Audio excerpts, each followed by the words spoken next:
The Sleeper Awakes by G.Wells. Insomnia. One afternoon, at low water, Mr. Isbister, a young artist lodging at Boscastle, walked from that place to the picturesque cove of Pentargon, desiring to examine the caves there.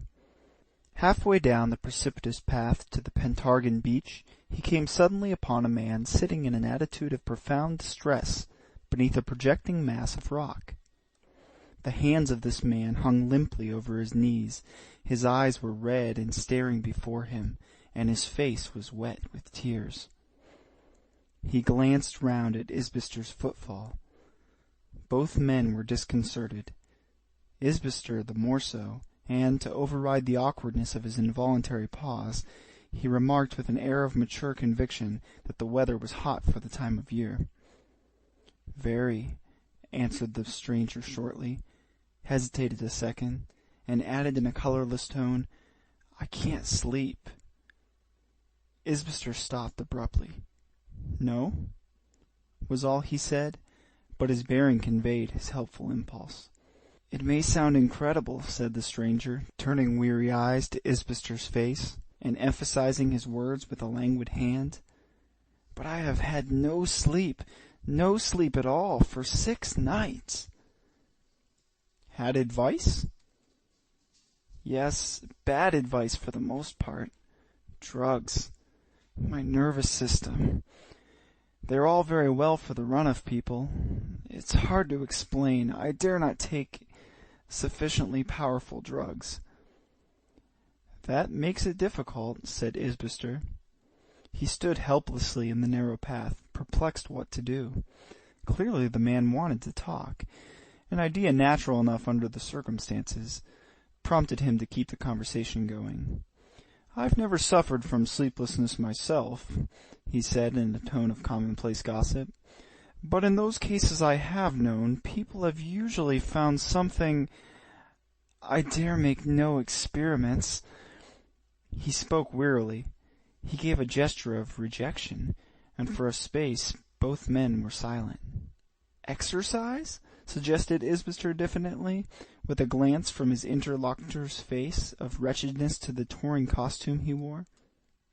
"That is what I have tried. Unwisely, perhaps. I have followed the coast, day after day, from New Quay. It has only added muscular fatigue to the mental. The cause of this unrest was overwork, trouble. There was something—" He stopped as from sheer fatigue. He rubbed his forehead with a lean hand. He resumed speech like one who talks to himself. "I am a lone wolf, a solitary man, wandering through a world in which I have no part. I am wifeless, childless. Who is it speaks of the childless as the dead twigs on the tree of life? I am wifeless, childless.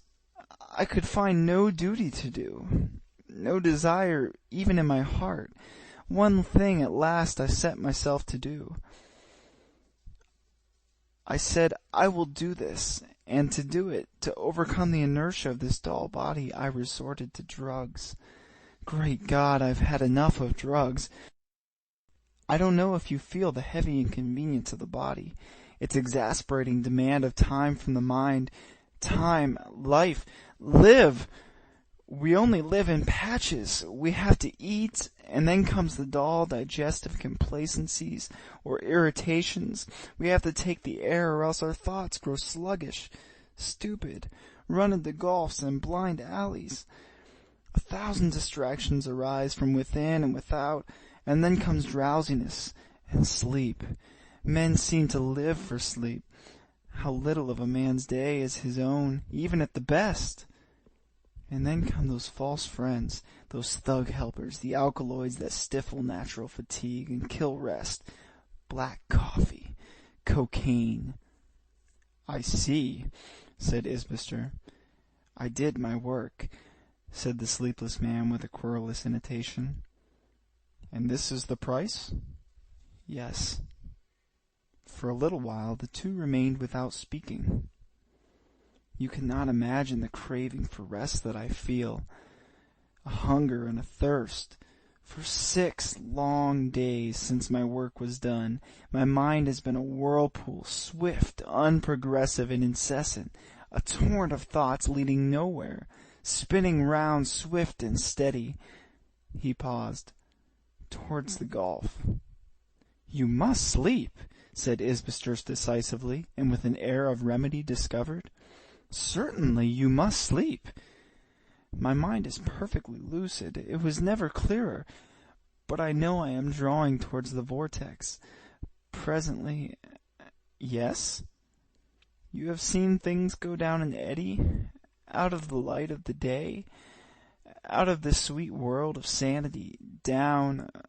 But, expostulated Isbister, the man threw out a hand towards him, and his eyes were wild, and his voice suddenly high.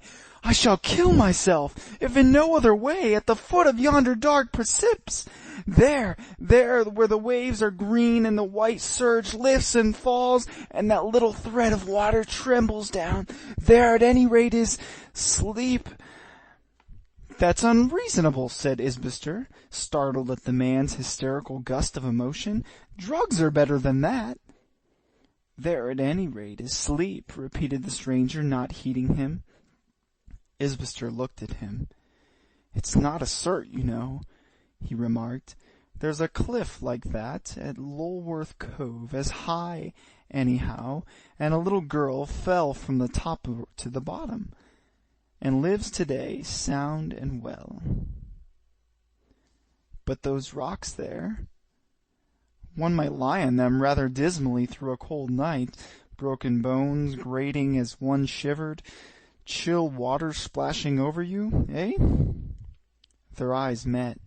Sorry to upset your ideals, said Isbister with a sense of devilish Maycarish brilliance, but a suicide over that cliff, or any cliff for the matter of that, really, as an artist, he laughed, it's so damn amateurish. But the other thing, said the sleepless man irritably, the other thing. No man can keep sane if night after night... Have you been walking along this coast alone? Yes. Silly sort of thing to do, if you'll excuse my saying so. Alone. As you say, body fag is no cure for brain fag. Who told you to? No wonder. Walking! And the sun on your head, heat, fag, solitude, all the day long. And then, I suppose you go to bed and try very hard, eh? Isbister stopped short and looked at the sufferer doubtfully. Look at those rocks! Cried the seated man with a sudden force of gesture. Look at that sea that has shone and quivered there forever. See the white spume rush into the darkness under that great cliff. And this blue vault, with the blinding sun pouring from the dome of it. It is your world. You accept it. You rejoice in it. It warms and supports and delights you. And for me... He turned his head and showed a ghastly face, bloodshot, pallid eyes, and bloodless lips. He spoke almost in a whisper. It is the garment of my misery. The whole world is the garment of my misery. Isbister looked at all the wild beauty from the sunlit cliffs about them, and back to that face of despair. For a moment he was silent. He started, and made a gesture of impatient rejection. You get a night's sleep, he said, and you won't see much misery out here. Take my word for it. He was quite sure now that this was a providential encounter. Only half an hour ago he had been feeling horribly bored. Here was employment the bare thought of which was righteous self-applause. He took possession forthwith. The first need of this exhausted being was companionship. He flung himself down to the steeply sloping turf beside the motionless seated figure, and threw out a skirmishing line of gossip. His hearer lapsed into apathy. He started dismally seaward, and spoke only in answer to Isbister's direct questions, and not to all of those. But he made no objection to this benevolent intrusion upon his despair. He seemed even grateful, and when presently Isbister, feeling that his unsupported talk was losing vigor, suggested that they should reascend the steep and return towards Boscastle, alleging the view into Blackapit, he submitted quietly. Halfway up, he began talking to himself, and abruptly turned a ghastly face on his helper. "What can be happening?" he asked with a gaunt illustrative hand. "What can be happening? Spin, spin, spin, spin! It goes round and round, round and round for evermore." He stood with his hands circling. "It's all right, old chap," said Isbister with the air of an old friend. "Don't worry yourself. Trust to me." The man dropped his hand and turned again. They went over the brow into the headland beyond Penally, with the sleepless man gesticulating ever and again, and speaking fragmentary things concerning his whirling brain. At the headland they stood by the seat that looks into the dark mysteries of Blackapit, and then he sat down. Isbister had resumed his talk whenever the path had widened sufficiently for them to walk abreast. He was enlarging upon the complex difficulty of making Boscastle harbour in bad weather, when suddenly and quite irrelevantly his companion interrupted him again. "My head is not like what it was," he said, gesticulating for want of expressive phrases. "It's not like what it was. There's a sort of oppression, a weight. No, not drowsiness, would God it were. It's like a shadow, a deep shadow falling suddenly and swiftly across something busy. Spin, spin into the darkness. The tumult of thought, the confusion, the eddy and eddy. I can't express it. I can hardly keep my mind on it steadily enough to tell you." He stopped feebly.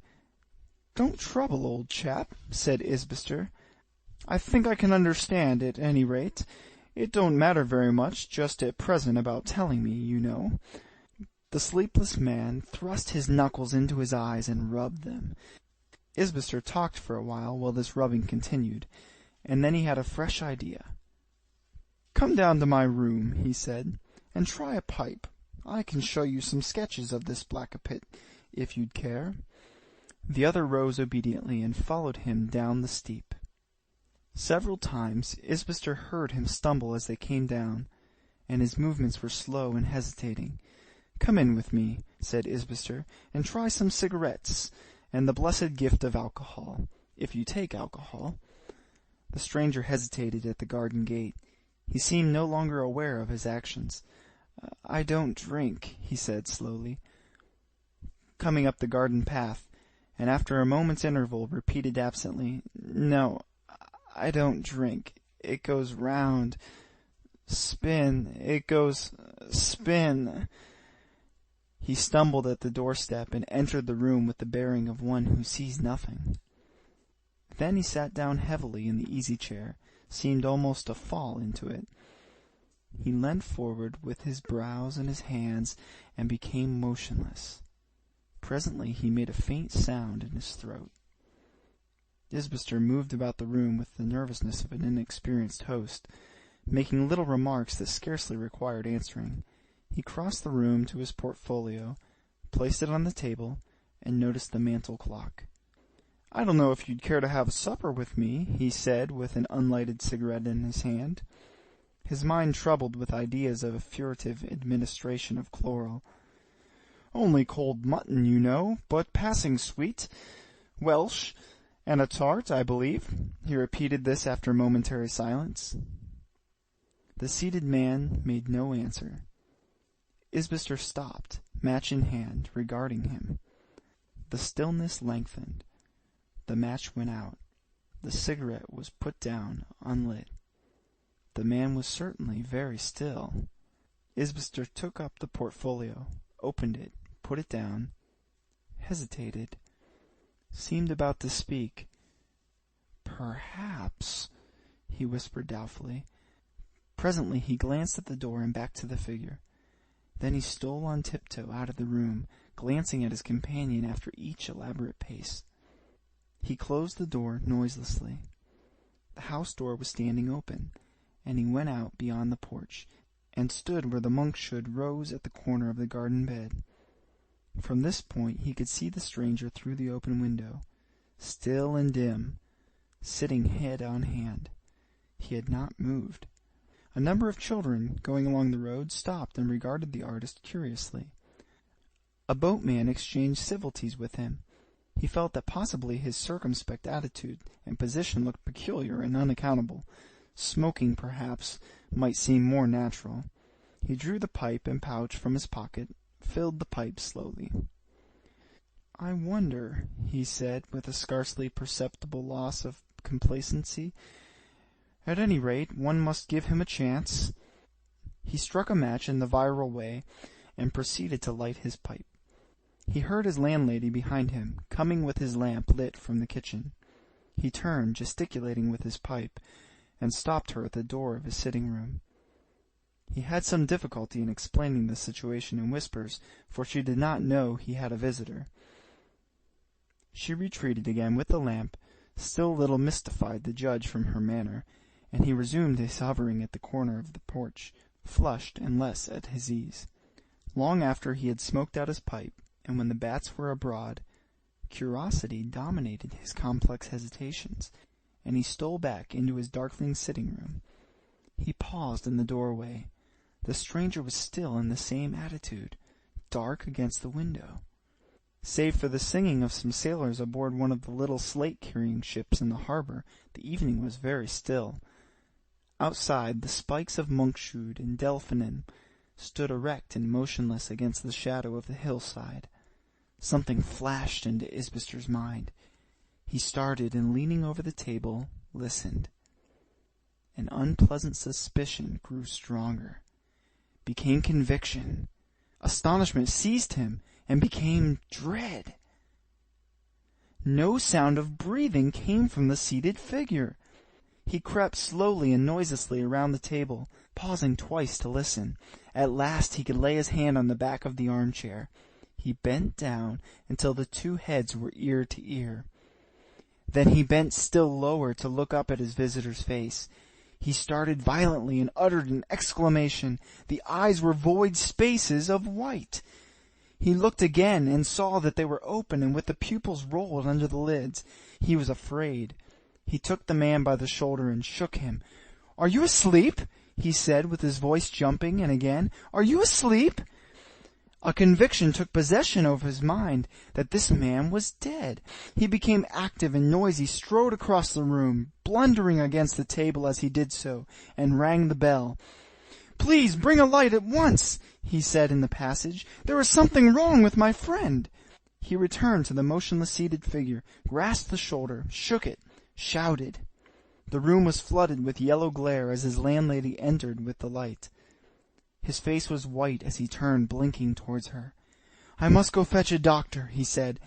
"It is either death or a fit. Is there a doctor in the village? Where is a doctor to be found?" End of Chapter 1. Recording by Tim Perkins of Sugar Land, Texas.